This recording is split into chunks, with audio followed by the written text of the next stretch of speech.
Flight 211 of US-Bangla Airlines was a scheduled international passenger flight from Dhaka, Bangladesh to Kathmandu, Nepal that crashed while landing on March 12, 2018, killing 51 of the 71 people on board. After the crash, the aircraft, a 76-seat Bombardier Q400 operated by US-Bangla Airlines, burst into flames, severely injuring the 20 surviving passengers. It was the deadliest aviation disaster involving a Bangladeshi airline at the time, and the deadliest incident involving the Bombardier Dash Q400. Let's go ahead and try to find out what happened. A commission appointed by the Nepalese government investigated the accident and issued a report concluding that pilot disorientation and a loss of situational awareness on the part of the flight crew were the most likely causes of the crash. The report was criticized by the airline and the Bangladeshi representative to the commission, who believed that the air traffic controllers at Kathmandu's Tribhuvan International Airport had not done their jobs properly and could have prevented the accident. Flight BS-211 took off from Shah Jalal International Airport in Dhaka, Bangladesh at 12:51 p.m. Bangladesh Standard Time, bound for Tribhuvan International Airport in Kathmandu, Nepal. BS-211 was a regularly scheduled flight that flew between the two cities 4 times a week. The first officer contacted Kathmandu Approach at 8:10 UTC, who instructed the flight to descend to 13,500 feet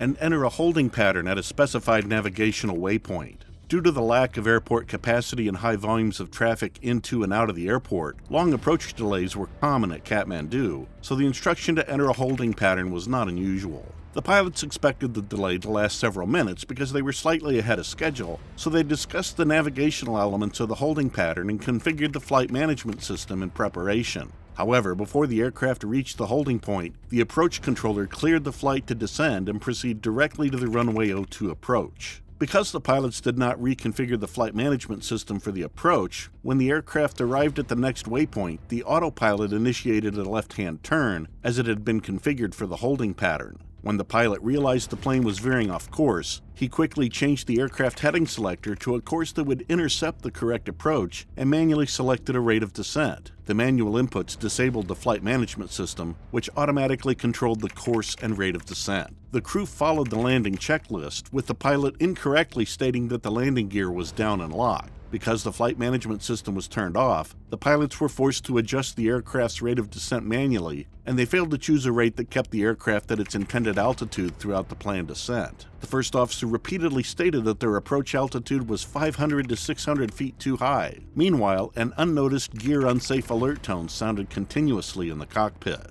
The first officer noticed the landing gear was not down and lowered it, but the plane had already passed the runway and neither pilot was aware of it. The tower contacted the flight crew and informed them that they had been cleared to land on runway 02, but that they appeared to be heading to runway 20, the opposite end of the single runway, and inquired about the pilot's intentions. The pilot responded that he intended to land even though they had already passed the runway. Due to the high terrain ahead, the pilot executed a sharp right-hand turn, causing the aircraft to descend as low as 175 feet above the ground and reach bank angles of up to 35 to 40 degrees. With air traffic controllers on the radio still trying to figure out where the plane was going and the plane flying in a southeasterly direction, the first officer spotted runway 20 about 2 nautical miles away at the aircraft's 3 o'clock position. The pilot made a sharp and abrupt right turn back to the west in an attempt to return to the approach end of the runway. The aircraft flew over the end of runway 20 at 450 feet above the ground on a heading of 255 degrees, turning left with a bank angle of 40 degrees. The air traffic controller, alarmed by the aircraft's actions, quickly canceled the flight's landing clearance, incorrectly calling out "takeoff clearance canceled." The plane flew less than 50 feet above the airport's domestic passenger terminal, and controllers in the tower ducked down in fear. The aircraft made another sharp turn in an attempt to line up with the runway, before touching down with its right main landing gear at an angle of 5,600 feet along the runway. When it hit the runway, the plane flew at 127 knots with a heading of 190 degrees as indicated by the cockpit.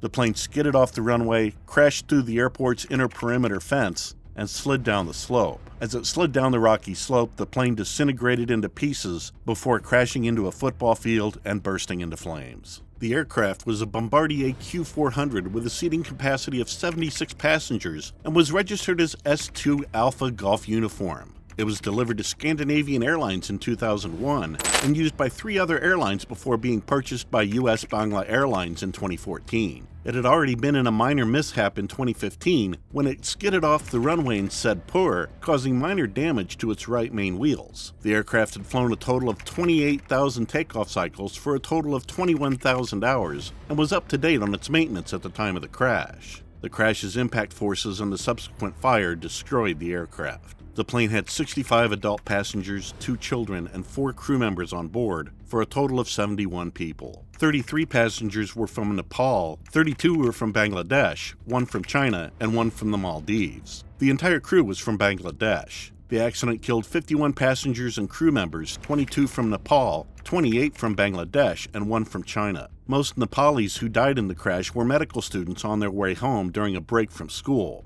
20 passengers were seriously injured but survived. Following the crash, the Nepalese government established an Aircraft Accident Investigation Commission to investigate the cause and circumstances of the accident. Captain Salhuddin Rahmatullah, head of the Aircraft Accident Investigation Group for the Civil Aviation Authority of Bangladesh, and Nora Valet, senior investigator for the Transportation Safety Board of Canada, where the aircraft was manufactured, also assisted the 6-member commission. On April 9, 2018, the commission issued a preliminary report. The report briefly summarized the accident, stating that the aircraft touched down 1,700 meters down runway 20, heading southwest before exiting the runway. According to the statement, the cockpit voice and the flight data recorders had been recovered and sent to the Transportation Safety Board of Canada for analysis, along with other aircraft components. The Kathmandu Post newspaper in Nepal reported on August 27, 2018, that a source had leaked details from the ongoing official investigation. According to the source, the commission intended to blame Captain Abid Sultan for the crash, claiming that he smoked continuously in the cockpit, lied to the control tower during the landing, and displayed erratic behavior. The airline and the Bangladeshi representative to the commission both called the newspaper report baseless, claiming that it was full of false information intended to harm the airline and its employees. The final investigation report, released on January 27, 2019, concluded that the crash was caused by pilot disorientation and a lack of situational awareness. According to the report, Sultan made several abusive statements to a young female pilot whom he had trained and who had questioned his reputation as an instructor. Throughout the flight, their relationship was a hot topic of conversation. He also mentioned a rumor that he and the trainee pilot had an extramarital affair, forcing him to resign. When he told this, he sobbed and asked aloud where he could find another job, asking that he had been so worried that he had not slept the night before. Records show that Rashid, the co-pilot, was a passive listener to Sultan's story throughout the flight, even though she was on her first flight to Kathmandu and showed interest in learning at every stage of the flight. The sole Bangladeshi representative on the investigative panel publicly criticized the final report, claiming that it failed to mention that air traffic controllers at the airport failed to perform their duties properly. He claimed that once it became clear that the pilots were disoriented, the controllers could have provided navigational assistance, but they did not. He claimed the accident could have been avoided if the controllers had done so. Thank you for stopping by to watch. Please subscribe to the channel and post your video recommendations in the comments area if you'd like us to do more films like this.